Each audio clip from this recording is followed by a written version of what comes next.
pleasant good afternoon and welcome friends to West Indian Today, and I'm yours truly, your host and host, Imran Ahmad, bringing to you today's program on the kind courtesy of the ITV Gold staff and management as well as Parik Worldwide Media. We want to say thank you to our chairman and also the founder of Parik Worldwide Media, Padma Shri Dr. Sudhir Parik, for allowing us to come into your homes yet another special week as we present to you what we've kind of been doing over the past few years, and that's actually presenting to you a great diversity of programs in terms of entertainment, in terms of political discussions, kind of like what we're doing today. And for many of you, actually, for those of you living in New York City, today's program pertains mainly to you, as most of you might think that most of the political seasons has just ended with the recent elections of the governors, as well as city council members, Congress members, and many people thought that for a number of years, or for a few years, well, we wouldn't be talking about elections, but we have a special election. As many of you know, that actually former public advocate Letitia James was, during the same time of Governor Andrew Cuomo's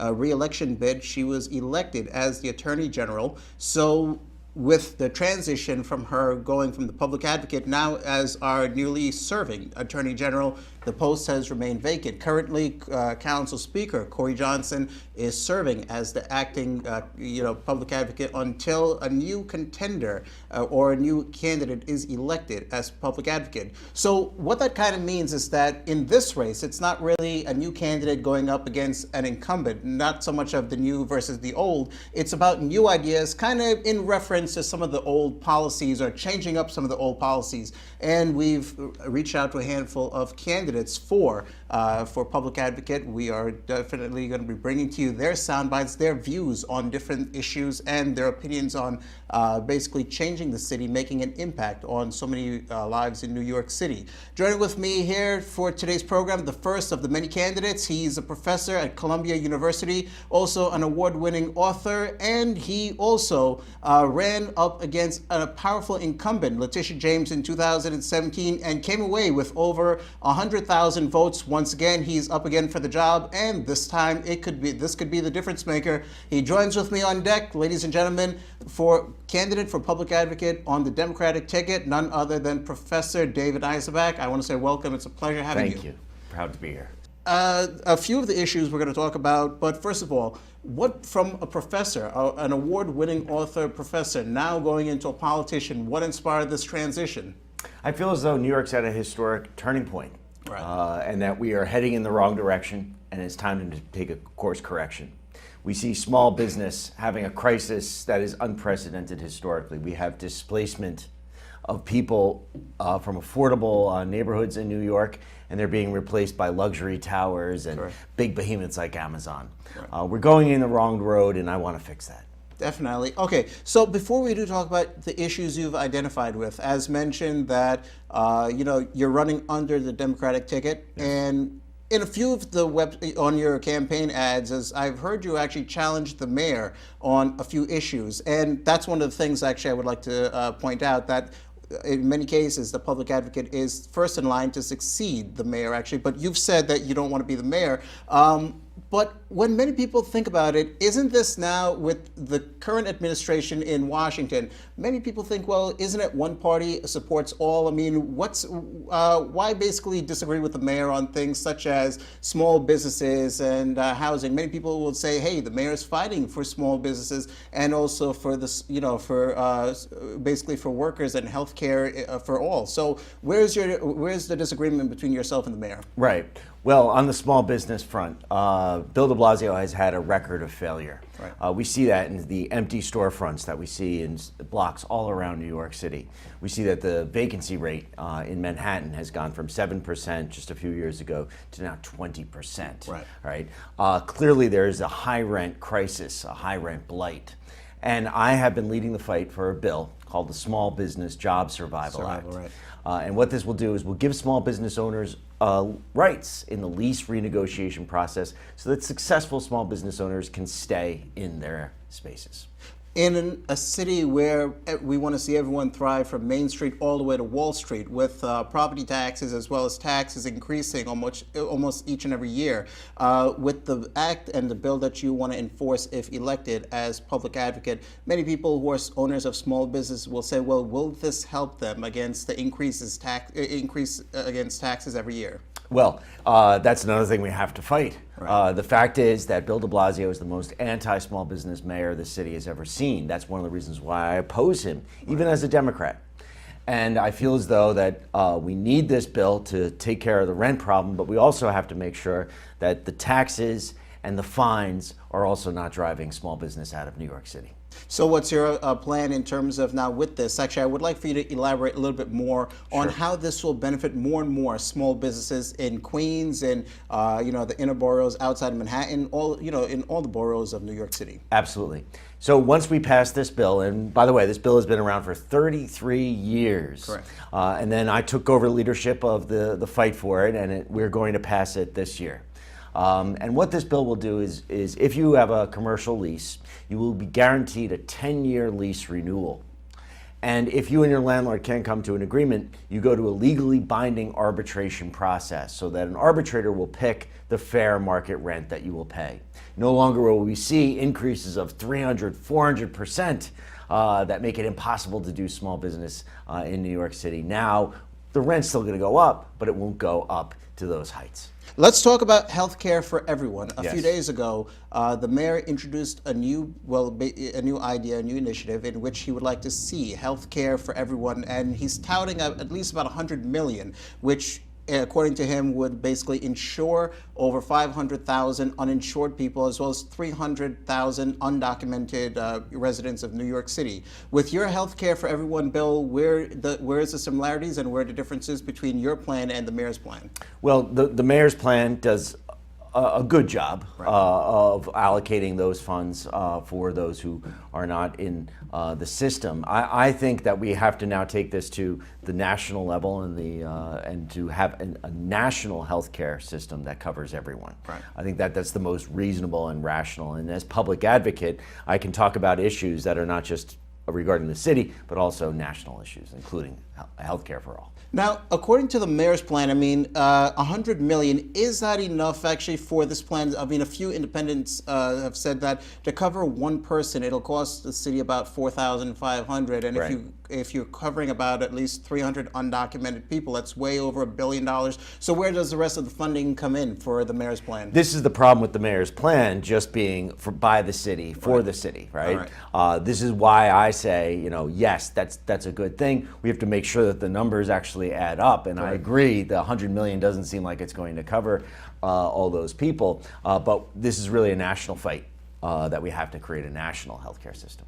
Definitely. All right. So now a few other issues that you spoke about, on your website as well as, and you want to be an advocate for, is immigrant rights. Yes. New York City is actually the city and the state of immigrants where people can come from anywhere in the world, and actually they can come to New York City and make a life here. I mean, it doesn't matter in terms of like how much education they've received in their countries. They come here and they're able to find a job and they're able to basically make decent living and whatnot. So immigrant rights. Let's talk about that and your take on that. Well, let's just, I'm a historian, so I understand how important to building this city immigration has been. But we also have to acknowledge that being a sanctuary city with legal protections also should incorporate the economic opportunities.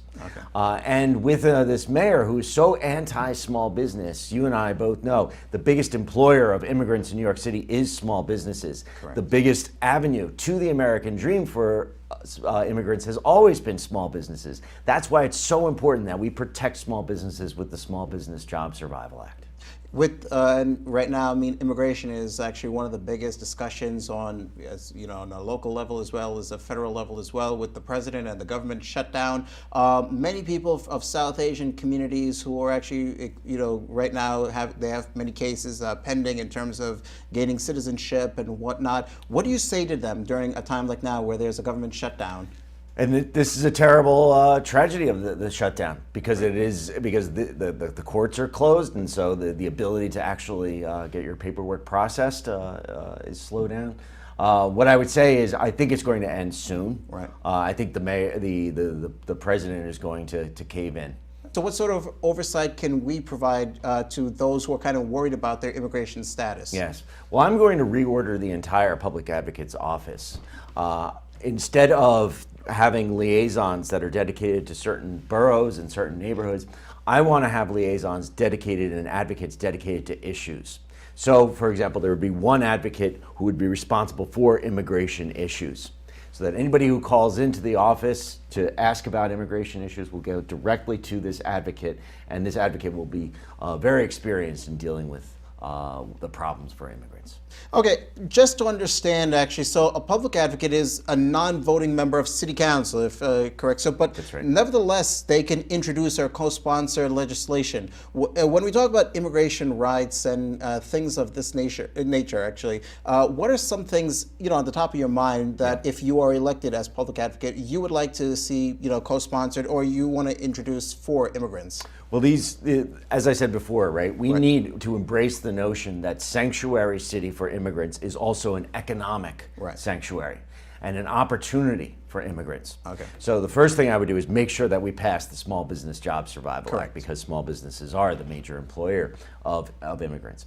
Secondly, we've got to protect the affordable neighborhoods for our immigrants. So that means having a process for rezoning that doesn't just allow big real estate to come into neighborhoods, build their luxury towers, force out the long-term residents from our neighborhoods, and that actually we can have affordable areas of this city, and that it is not just a city for the rich and the poor.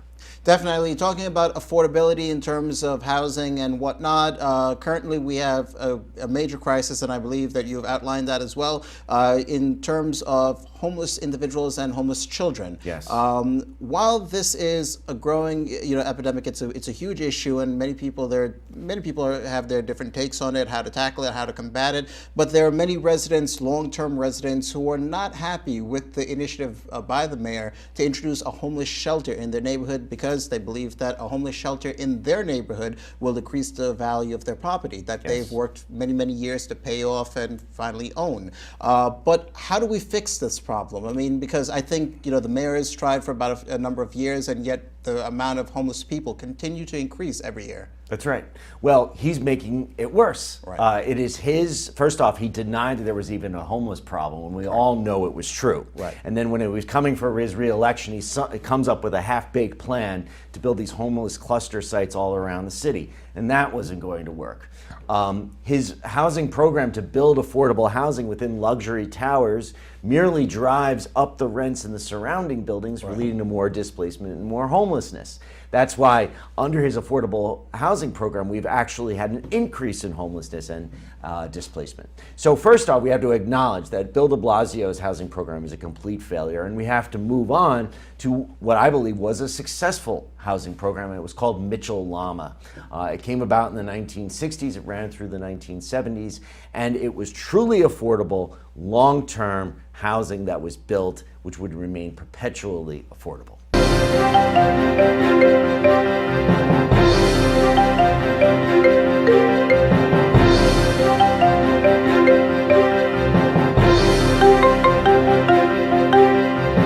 We talk about small businesses and, of course, workers. A few days ago, I mean, the mayor with a handful of people, in fact, workers from John F. Kennedy Airport, they gathered together at City Hall, and the mayor basically proposed a new idea where finally, for the first time or I believe for the first time in a long time, he would like to sponsor a bill that basically supports workers to have at least 10 days, a minimum of 10 days of paid sick leave and whatnot. Are you in support of that, or do you think 10 days is a little too less for the average worker? Here's what I would say. Will this put an undue burden on small businesses? Small businesses are barely surviving. I believe under the mayor's plan, it's going to be 5 employees or more. Every business with 5 employees or more is going to be subject to this bill. Is this going to be an undue burden on small businesses that forces them to close or cut back on workers, so that it would actually have an adverse effect on the workers themselves and on the small businesses? If that's the case, then I would not support this. But I haven't seen the data, so I haven't put a position. I'm not sure that even the mayor knows. Oh, well, definitely. All right, so moving on to a few other issues. Now, of course, one of the things, a key issue for lots of people is community safety, public safety, and a recent report, I believe, last year has said that for the first time in over a decade, the city is in terms of crime, it's at an all-time low. It's much safer now compared to 25 years ago. Under Mayor Bill de Blasio, he basically announced that he would like to, well, he announced the closing of Rikers Island, yes, which introduces new jails in many communities, many neighborhoods. You oppose that. Now, why do we oppose that one? I oppose that, first off, because once again, it's Bill de Blasio denying for years that there was even a problem in Rikers Island, and then when he comes for re-election, he discovers that there's abuse and overcrowding in Rikers Island. When I began my teaching career, I started teaching in a specialized high school for kids who were incarcerated, who told me nightmare stories about Rikers. There's nothing new about the horror show at Rikers. But the problem isn't the buildings. The problem is that there isn't appropriate supervision of the guards. The guards commit acts of brutality against the prisoners, and there are no consequences. Also, with overcrowding, the real solution is cash bail reform. We need to end the cash bail system. That'll bring down the numbers in terms of overcrowding. I do not agree with the idea of building new jails in neighborhoods like Kew Gardens or in Chinatown, or in Mott Haven in the Bronx, because I believe once you build those jails, they will have to fill the jails. And we need to reduce our prison population, not expand it. Many people feel, well, okay, a public advocate, I mean, while it has its prominence in terms of city government or whatnot, can it really be a voice against the mayor's initiatives? If the mayor says that, hey, well, we're going to close down Rikers Island, can the public advocate's voice against it really make that difference? Absolutely, absolutely. But you have to have a public advocate who's willing to cross the mayor. Right. And I am absolutely do that. I have done it before. I did it during the election. I've done it in the fight for the small business bill. Believe me, Bill de Blasio does not want David Eisenbach as the next public advocate. The problem for so many public advocates, including many of my opponents who want to be mayor, is that they won't step on the toes of the mayor. They won't step on the toes of the Democratic Party establishment and many of the other powerful forces in New York City, because they want to use it as a stepping stone to the next office. I don't want to be mayor. I want to serve as public advocate, and then I want to go back to teaching. All right, so as we are talking about a few other issues, I want to hear, actually, you've laid out one which is known as Stop Wage Theft. Now, explain that for us. So what's going on right now, we have an increase the minimum wage, right? But unless the minimum wage is enforced strictly for all employers, right? What happens is that the good employers, the responsible restaurateurs, let's say, who are paying the $15 minimum wage, right? They get hurt versus the irresponsible and the bad employers who ignore the minimum wage and then illegally violate the law. If right now the Labor Department is not universally imposing and making sure and checking up to make sure that every small business is actually enforcing this, so it hurts the small business owners who do comply with the law. So I want to see actual strict enforcement across the board. Secondly, there is talk of taking away the tips credit for the minimum wage. I'm against that. I want to maintain tips, because tips, especially for some employers who take the tips from the employees or who lie about hours worked to the Department of Labor, the tips is the one way in which particularly immigrant workers, who are the most vulnerable workers in New York City, can actually maintain a living. All right, I want to move on to another topic. This is something I've actually come across recently. And there's been a lot of discussion about the legalization of marijuana. Some have said that, well, hey, I mean, scientifically it's proven to be safe. It can, enhance a person's performance. A few individuals, such as Assemblymember Nicole Maliotakis and, some people from Staten Island, are opposing it. Also, some of my friends, such as, a police officer of one of the local precincts, as well as a few other commanding police officers who've been serving the city for several years as law enforcement, have actually said that legalization of marijuana is not a good idea, and it's not safe in any way. Your stance on that? My stance is, let's look at the experience in the states that have legalized, particularly Colorado, California. We haven't seen the threat of more children using it. We haven't seen outrageous increases in crime. In fact, what we have seen and what will happen here is we will reduce the numbers of arrests, reduce the prison population, which is a very good thing.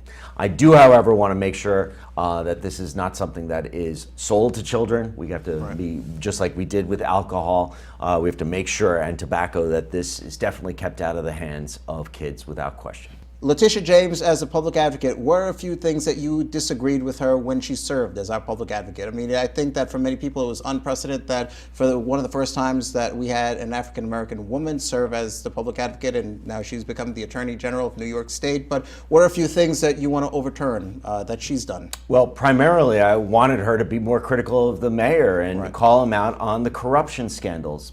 This mayor had 6 different corruption scandals. Investigated by the U.S. Attorney, investigated by the Manhattan District Attorney, and Tish was silent on them. Right. And I thought that is a prime example of where the public advocate needs to be a check on the mayor, calling out the corruption. I wish she had done a better job about speaking about the issues of homelessness, the crisis in Rikers, the displacement, and the small business crisis. She was silent because the mayor didn't want anybody rocking the boat and pointing out his flaws. And so that's what I'm going to be. I'm going to be the whistleblower in chief, the watchdog on the city council and the mayor's office to make sure that they're doing the right thing.